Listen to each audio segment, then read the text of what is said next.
우리가 살펴보고 있는 출애굽기는 하나님께서 아브라함과 이삭 그리고 야곱과 맺은 언약을 성취해 가시는 하나님의 이야기입니다.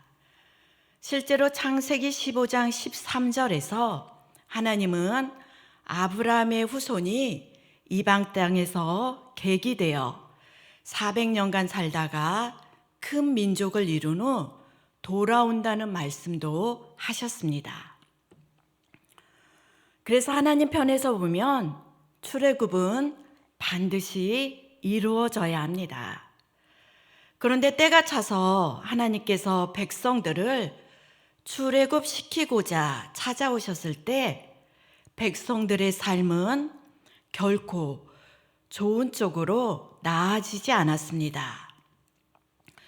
애굽왕 바로가 하나님의 말씀을 단번에 거절했을 뿐만 아니라 백성들에게 심한 노역을 더 많이 할당했기 때문입니다. 가혹한 노역으로 낙심한 백성들은 모세의 말조차 듣기를 거부하고 모세 역시 하나님 말씀에 순종한 결과가 이전보다 더 나빠지자 자신의 처지를 하나님께 호소하기 시작합니다. 그러자 하나님께서는 본문을 통해 크게 낙심한 모세의 기도에 즉각적으로 답변을 해주셨는데요. 하나님께서 주신 답변에는 단번에 바로를 꺾어버릴 비책이 들어있지 않았습니다.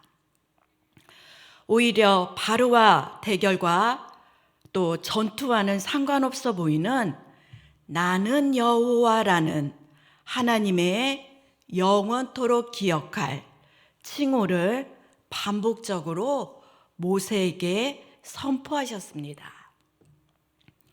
3절에 하나님의 말씀이 나와 있는데요. 한번 3절을 제가 한번 읽어드리도록 하겠습니다. 내가 아브라함과 이삭과 야곱에게 전능의 하나님으로 나타났으나 나의 이름을 여호와로 그들에게 알리지 아니하였고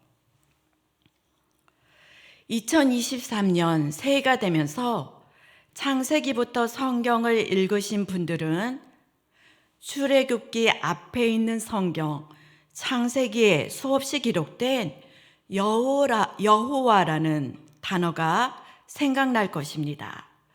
또 창세기 15장 2절을 보시면 아브라함이 주 여호와여라고 하나님을 부르는 모습도 있습니다.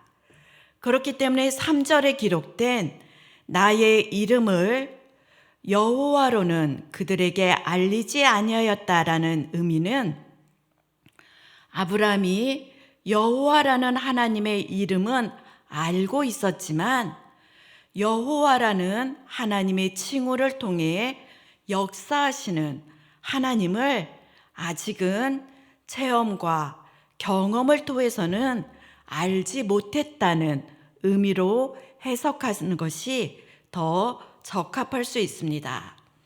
다르게 앞절을 해석하면 아브라함과 이삭과 야곱의 삶을 인도하신 하나님의 이름은 그들이 직접 경험한 전능하신 하나님이 되십니다. 그렇기 때문에 먼저 아브라함과 이삭과 야곱의 삶을 인도하신 전능하신 하나님은 어떤 분인지 잠시 설명드리려고 하는데요. 성경에서 전능하신 하나님이라는 말이 처음 등장한 것은 창세기 17장 1절입니다. 전능하신 하나님의 히브리어 말은 많이 들어보셨을 텐데요. 엘 샤다이입니다. 어떤 분들은 전능하신 하나님을 떠올릴 때 강압적이고 그 어떤 것도 압도할 뿐만 아니라 누구도 돌이킬 수 없는 심판의 하나님을 떠올릴 수도 있습니다. 실제로 성경을 보면 주변 강대국조차 도구로 삼아 자기 백성을 징벌하시는 하나님의 모습도 나오긴 합니다. 우리가 앞으로 살펴볼 출애굽 과정에서도 10가지 무서운 재앙도 나오지 않습니까? 하지만 이러한 경우라 할지라도 하나님의 징벌과 심판의 목적은 멸망이 아닌 자기 백성이 돌이켜 회개함으로 하나님께 돌아오게 하는 것이 목적입니다.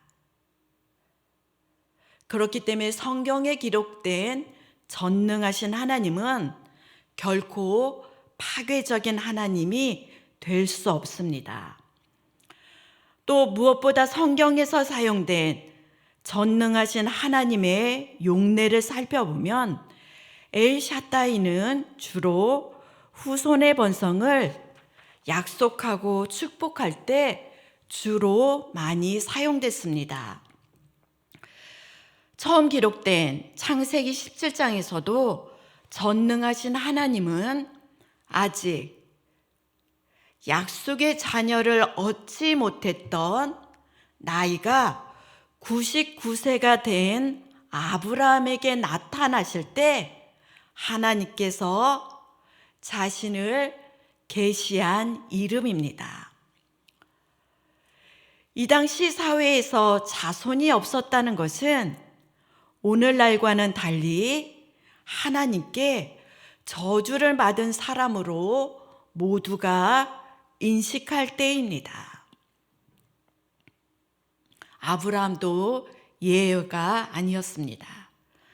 당연히 아브라함은 사람들에게 쉽게 꺼내 보이지 못한 마음의 절망과 고통을 마음 한 곳에 품고 살았을 것입니다. 어쩌면 나이가 99세가 됐기 때문에 불쑥불쑥 마음속에 인생의 헛됨이 찾아오곤 했을지도 모릅니다. 이러한 아브라함에게 하나님께서 전능하신 하나님이란 이름으로 나타나신 것입니다. 그리고 실제로 아브라함의 인생 가운데 전능하신 하나님을 만난 이후 아들 이삭이 태어났습니다. 언약의 아들 이삭을 생생하게 품고 있었던 100세 된 아브라함에게 엘샤다이, 전능하신 하나님은 어떤 분이셨을까요? 그 어떤 사람들도 헤아릴 수 없었던 마음의 깊은 슬픔, 아브라함을 한 번씩 짓눌렀던 절망을 사라지게 한 하나님이실 것입니다. 인생의 절망 대신 참된 소망을 주신 하나님이 전능한 하나님으로 경험됐을 것입니다. 무엇보다 기쁨의 근원 되시는 복 주시기를 기뻐하시는 자기 백성을 사랑하시는 하나님을 경험한 사건일 것입니다.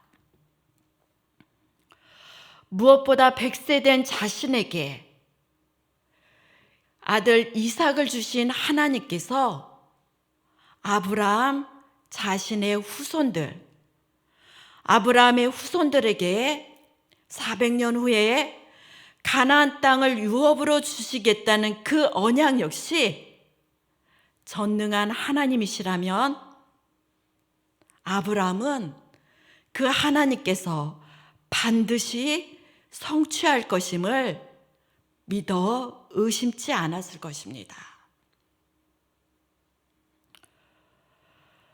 그런데 오늘 본문에 등장하는 하나님께서 모세에게 직접 가르쳐 주시고 계시하신, 그것도 반복적으로 말씀하고 계시는 하나님의 이름 여호와 역시 이와 같습니다.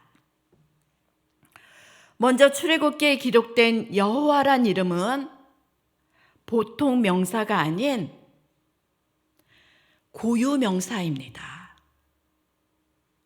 고유 명사로 사용된 여호와는 출애굽의 모든 과정을 홀로 주관적으로 이루어 가시는 하나님의 특별한 이름입니다.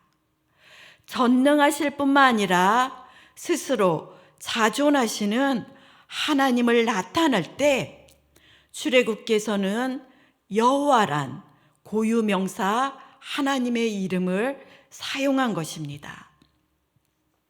특히 모세를 보내셔서 아브라함과 맺었던 언약을 충분히 이루어낼 수 있는 전능하신 하나님의 능력을 나타낼 때 여호와의 이름이 사용됐습니다.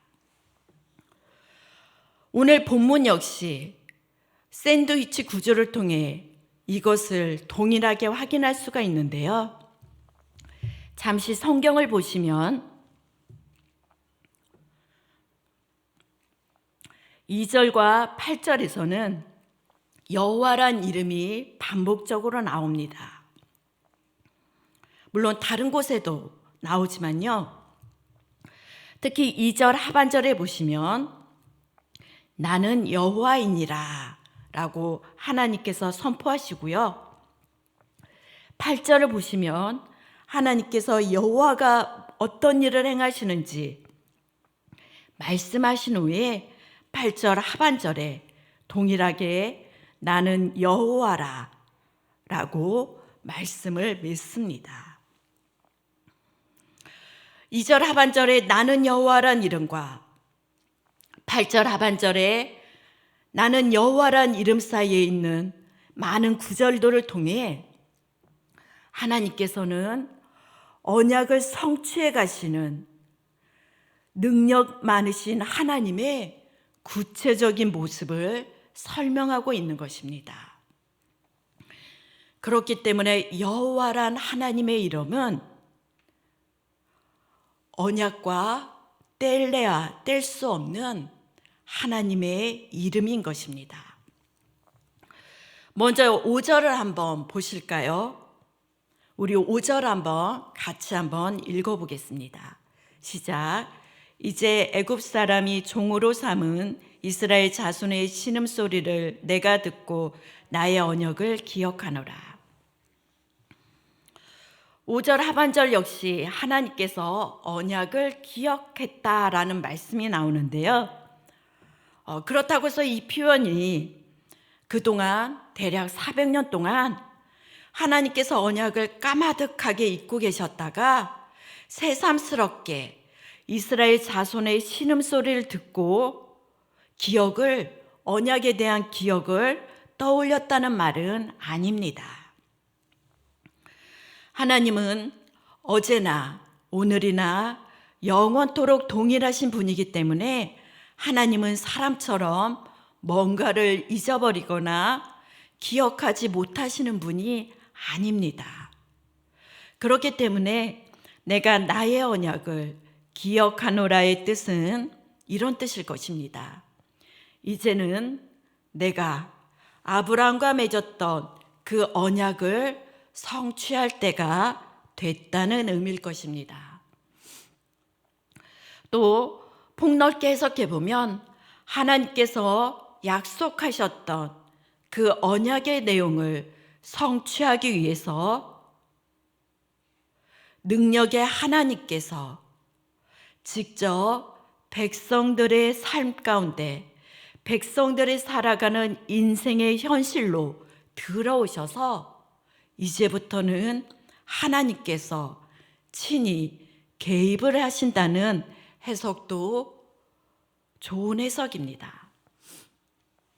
그렇다면 전능하신 하나님께서 99세가 된 아브라함에게는 아들을 주심으로 언약을 성취하셨다면 오늘 본문에서 나는 여호와라 드러내시는 자신의 이름을 계시하시는 하나님께서는 구체적으로 무엇을 성취해 나가시는 것일까요? 하나님과 아브라함, 하나님과 모세, 하나님과 이스라엘 백성 가운데 맺은 계약, 언약이 있다면 그 언약 안에 있는 컨텐츠는 무엇일까요? 6절과 7절과 8절에 나와 있는데요. 우리 한번 6절 한 절씩 교독해 보시겠습니다. 6절 제가 읽고요. 7절 여러분들께서 읽으시고요. 8절은 같이 합독하시겠습니다. 그러므로 이스라엘 자손에게 말하기를 나는 여호와라. 내가 애굽 사람의 무거운 짐에서 너희를 빼내며 그들의 노역에서 너희를 건지며 편팔과 여러 큰 심판들로서 너희를 속량하며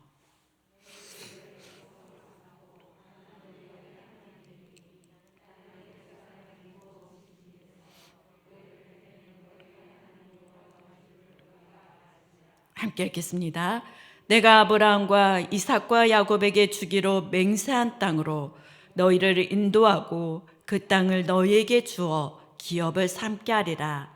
나는 여호와라 하셨다 하라. 먼저 6절을 보시면 하나님을 믿는 우리들은 분명 구원 사건을 떠올릴 만한 단어들이 있을 것입니다. 바로 6절에 나와 있는 너희를 빼내어 너희를 건지며 그리고 너희를 속량하며입니다. 모두 하나님의 구원 사역을 설명하는 말씀이고요. 빼내어 건지며 속량하며가 이 세 단어가 함께 쓰인 말씀은 6절입니다. 6절에 처음 나오고요. 속량하여란 단어 역시 구약 성경에서 오늘 6절에서 처음 등장을 합니다. 6절, 7절, 8절 우리 번역 성경은 3개의 구절로 나와 있지만 하나로 통으로 보셔도 무방하고요. 오히려 언약 성취의 과정으로 보면 그것이 더 이해하기에 좋을 수 있습니다. 하나님의 출애굽의 최종 목적은 바로 7절에 나와 있는 내 백성으로 삼는 것입니다. 이스라엘을 하나님의 백성으로 삼는 것입니다. 그리고 하나님께서 이스라엘 백성들의 하나님이 되는 것입니다. 그리고 출애굽의 사건을 통해서 여호와 하나님께서 이스라엘 백성들을 구원하신 하나님 되심을 이스라엘 백성들이 경험과 체험으로 직접 알게 되는 것입니다.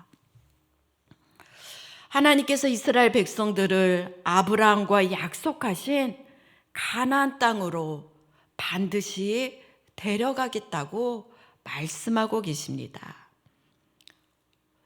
이것을 묵상해 보면 사람의 눈에는 애굽의 노예로 비참하게 살아왔던 모질고 긴 인생 같지만 이스라엘 백성들은 애굽 땅에서 생육하고 번성하여 큰 민족이 된 하나님의 백성들로서 하나님께서 결국 자기 백성으로 삼아서 약속의 땅으로 인도하실 뿐만 아니라 아브라함에게 맹세한 아브라함에게 약속하신 창세기 18장의 말씀처럼 열방을 향한 이스라엘 백성들을 복의 통로로 삼아갈 수 있도록 결국 하나님께서 가나안 땅을 이스라엘 백성에게 기업으로 주신다는 말씀입니다. 그렇기 때문에 이 부분을 제가 서두에서 말씀드린 모세의 상황에 한번 비춰보시지 않겠습니까? 하나님은 낙심한 모세에게 무엇을 말씀하고 계시는 것입니까? 하나님은 모세에게 현실 속에 고난이 잠시 찾아왔을지라도 두려워하지 말라는 것입니다. 왜냐하면 모세에게 찾아오신 하나님은, 모세에게 찾아오셔서 출애굽을 말씀하시는 하나님은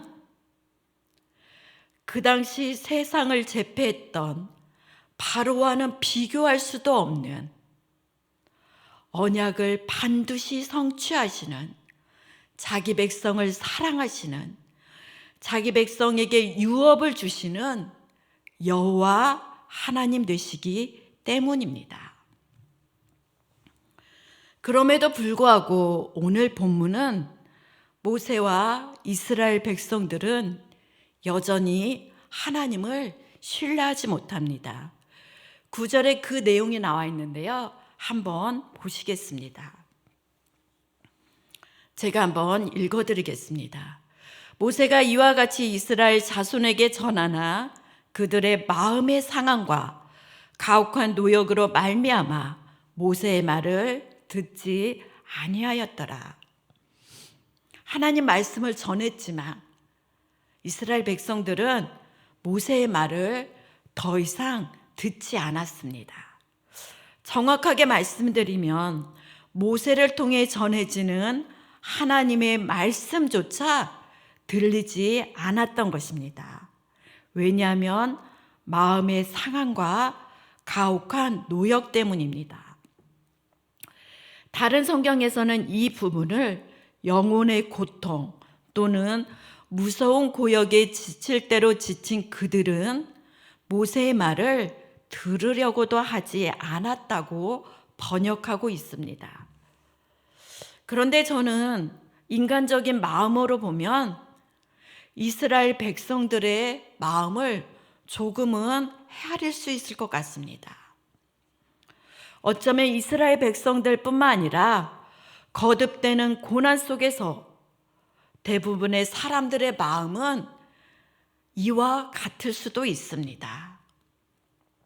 성도라 할지라도 자신이 감당하기 힘들 정도로 삶이 무너진다면 낙심할 수도 있고요. 영혼의 고통이 찾아오면 기가 죽고 위축될 수 있습니다. 그럼에도 사랑하는 성도 여러분, 성도는 그럼에도 불구하고 어떠한 상황 속에서든 하나님의 말씀을 붙잡고 또 옛날 신앙생활을 했을 때 자주 들었던 말씀의 표현대로 하나님 말씀 위에 서야 하는데요. 왜냐하면 성도가 살아가면서 겪는 인생의 모든 고난 속에 숨어 있는 성도를 향한 하나님의 마음이 있기 때문입니다. 저는 이러한 하나님의 마음을 제가 한 번씩 묵상하는 예레미야 애가 3장 32절 33절을 통해 한번 하나님의 마음을 여러분께 전해보고자 합니다. 자막을 같이 한번 읽어보겠습니다. 시작. 그가 비록 근심하게 하시나 그의 풍부한 인자하심에 따라 긍휼히 여기실 것임이라. 주께서 인생으로 고생하게 하시며 근심하게 하심은 본심이 아니시로다.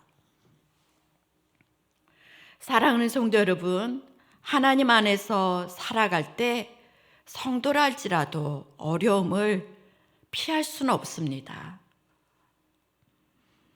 원망과 불평하는 마음도 생길 수 있습니다. 무엇보다 모세와 이스라엘 백성들처럼 하나님을 향한 신뢰를 온전히 드릴 수 없을지도 모릅니다. 그럼에도 성도는 절망과 낙심이 아닌 하나님을 앙망하며 바라보길 힘써야 합니다. 왜냐하면 하나님께서 혹 우리의 인생 가운데 예상치 못한 고난을 허락하신 것은 우리를 채찍질하기 위한 하나님의 본심이 아니시기 때문입니다. 그렇다면 하나님의 본심은 무엇입니까?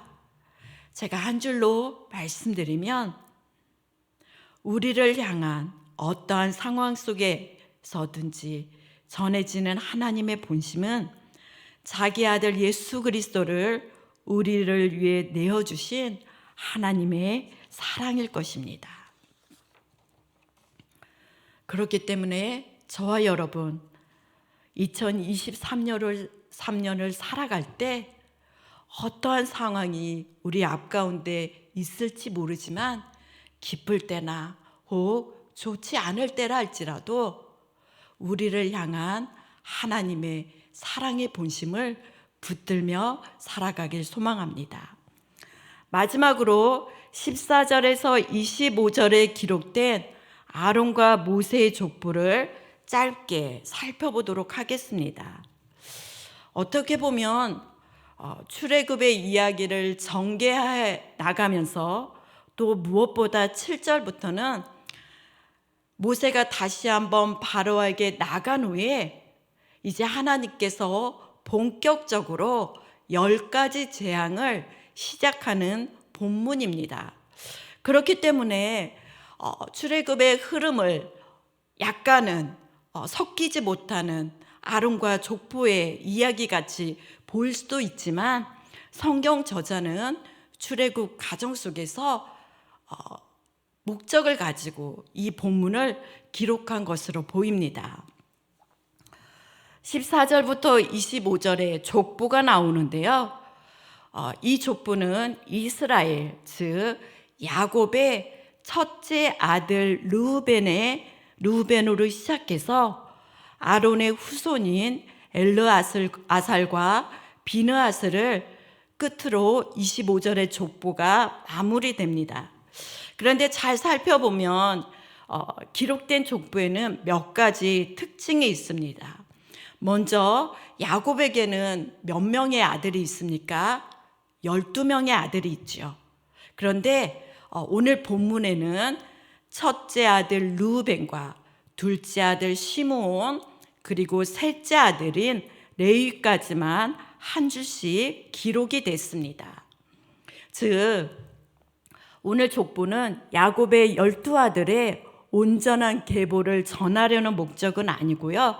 오히려 16절부터 기록된 레위의 족보들이 25절까지 이어지거든요.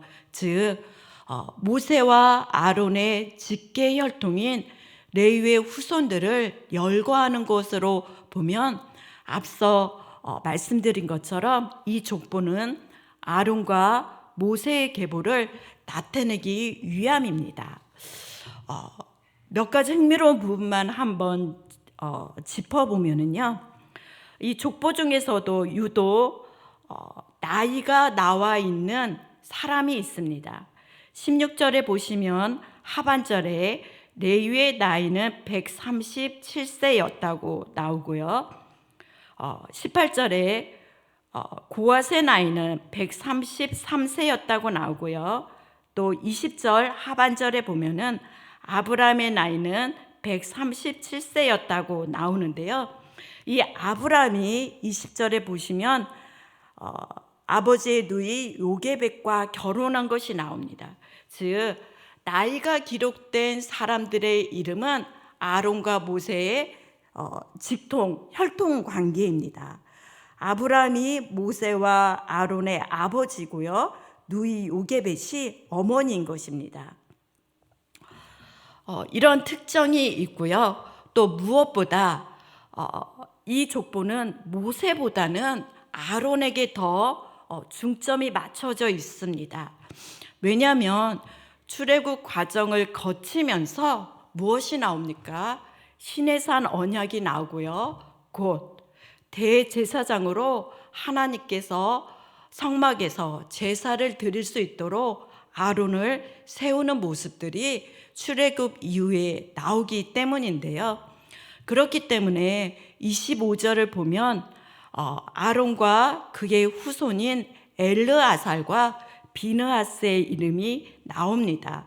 물론 23절을 보시면은요, 아론은 아들 넷을 낳습니다. 나답과 아비우와 엘르아살과 이다발이 낳는데요. 이 중에서 엘르아살과 그의 아들 비느하스로 대제사장의 직분이 열거됩니다.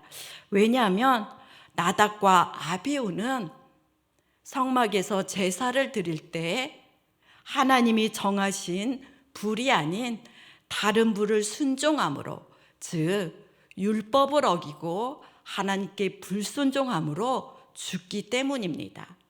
그렇기 때문에 아마도 모세는 곧 출애굽을 함으로 또 제사장 직분을 감당해야 하는, 또 오늘 본문에도 등장하는 하나님께서 이제부터는 모세 옆에 아론을 함께 세우심으로 모세와 아론이 이스라엘의 지도자로 세워지기 때문에 모세는 아론의 정통성, 모세와 아론의 출애굽의 지도자의 정통성을 설명하기 위해서 이 본문을 끼워 넣지 않았나 싶습니다.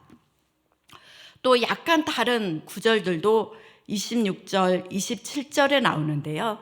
제가 한번 읽어드리겠습니다. 이스라엘 자손을 그들의 군대대로 애굽 땅에서 인도하라 하신 여호와의 명령을 받은 자는 이 아론과 모세여. 27절 보시면 애굽 왕 바로에게 이스라엘 자손을 애굽에게 내보내라 말한 사람도 이 모세와 아론이었더라. 모세와 아론의 이름이 같이 등장하기도 하고요. 무엇보다 26절을 보시면 하나님께서는 본문상 방금 전까지 이스라엘 백성들을 내 백성이라 칭하셨는데 출애굽 이후에 이스라엘 백성들의 호칭이 그들의 군대대로, 군대라는 호칭으로 바뀐다는 것을 알 수가 있습니다. 그리고 26절, 27절을 보시면 출애굽기는 모세가 기록했기 때문에 본문의 배열상 아직 출애굽 전이긴 하지만 하나님께서 출애굽을 완성시킨 그 결론을 가지고 내용을 삽입한 것을 알 수가 있습니다. 사랑하는 성도 여러분, 이 시간 말씀을 준비하면서 함께 묵상이 된 하나님 말씀을 전하면서 마무리하고자 합니다. 바로 민수기 23장 19절 말씀인데요. 우리 같이 한번 읽어보도록 하겠습니다. 시작. 하나님은 사람이 아니시니 거짓말을 하지 않으시고 인생이 아니시니 후회가 없으시도다. 어찌 그 말씀하신 바를 행하지 아니하시며 하신 말씀을 실행하지 아니하시랴. 오늘 본문을 통해 증거된 하나님은 언약의 신실하신 하나님 되십니다. 하나님께서 아브라함과 맺었던 언약을 지키시기 위해서 이스라엘 백성들에게 찾아오셨다면 하나님은 우리에게 어떻게 찾아오시겠습니까? 하나님께서 예수 그리스도를 십자가에 내주시고 자녀 삼아주신 우리와 맺은 언약을 하나님께서는 어떻게 이루어 주시겠습니까? 반드시 이루어 주실 것입니다. 그렇기 때문에 우리가 살아갈 때 무엇을 가장 중요하게 여겨야 합니까? 사람이 보기에는 좋아 보여도, 사람이 보기에는 힘과 권력과 그 모든 것들이 있어 보일지라도 결국은 헛되이 사라지는 세상의 것들을 붙들지 마시고 오직 하나님께서 저와 여러분에게 주신 하나님의 약속의 말씀이 있다면 그 약속의 말씀을 의지하며 붙들고 살아가시길 진심으로 소망합니다. 왜냐하면 하나님은 어제나 오늘이나 영원토록 동일하신 분이기 때문에 우리에게 약속을 이루어 주시는 하나님 역시 전능하신 하나님이시며 자기의 이름을 걸고 반드시 언약을 성취하시는 영원하신 여호와 하나님이 되시기 때문입니다. 그렇기 때문에 저와 여러분 하나님의 약속을 굳게 붙잡고 살아가심으로 인생 가운데 하나님께서 베풀어 주시는 언약을 성취해 주시는 그 맛의 기쁨을 누리는 복의 기쁨을 모두 누리시기를 진심으로 소망하고 축복드립니다.